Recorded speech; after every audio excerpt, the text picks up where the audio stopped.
Kebayang gak lo kalau lo dipelet sama tante lo sendiri? Wah gila sih. Enggak sih, gila. Gak masuk akal kan? Itu hancur banget sih. Nah ternyata ada kejadian yang terjadi di daerah Jawa Timur. Itu sekitar tahun 2000-an awal lah. Ada seorang ibu, sebut aja namanya Julia. Julia ini seorang janda, punya 3 anak laki-laki. Namanya Ari, Andi, dan Adit. Cerita yang mau gue ceritain ini cerita tentang Adit yang dipelet sama tantenya sendiri itu.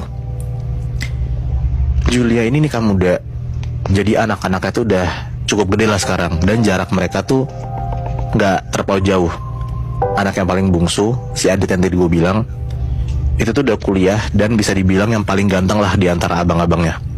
Singkat cerita, Julia itu nikah sama cowok duda namanya Roy.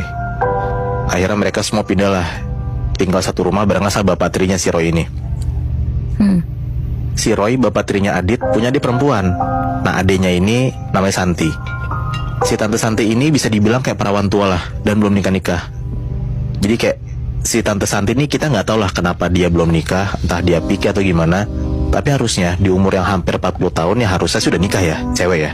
Pada umumnya gitu sih. Pada umumnya kan. Dan bisa dibilang Santi ini mukanya nggak cakep, B aja gitu. Karena si Santi ini deket banget sama abangnya si Roy, ya sering lah akhirnya dia main ke rumah Roy. Kan sekarang juga Roy udah punya istri, punya anak kan. Jadi pas dia nyamperin ke rumah Roy ini, ya pasti ketemulah sama Julia dan anak-anaknya. Ya.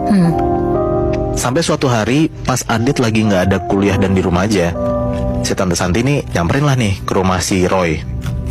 Karena ngelihat Adit ini ganteng, tinggi, ternyata tante Santi ini lama-lama naksir sama Adit. Ya padahal kan itu anak sambungnya abang sendiri kan. Benar. Iya. Tante Santi makin sering lah tuh main ke rumahnya dan selalu cari kesempatan buat ngobrol sama si Adit ini. Di situ Adit tuh cuman being nice aja lah ke tante tirinya, karena kan ya dia mikir ya udah anggap tante sendiri ini kan. Ya sopan-sopan respect aja lah. Tapi lama-lama Roy tuh ngerasa kayak ada yang aneh nih.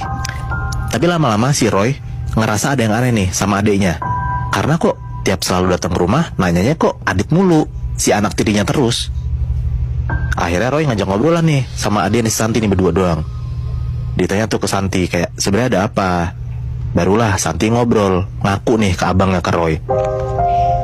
Si Santi bilang ke Roy kalau ternyata Santi tuh naksir sama anak bungsunya yaitu Adit. Kaget lah Roy di situ. Tapi Santi tuh bener-bener bilang dan ngeyakinin Roy kalau dia tuh beneran naksir dan suka banget sama Adit Santi mohon-mohon ke Roy dengan alasan ya, masa tega banget lihat adiknya udah perawan tua, nggak laku-laku, apalagi sekarang dia suka sama yang deket banget nih sama si Adit kan. Minta dibantuin gitu maksudnya. Iya. Oh. Nah akhirnya iba lah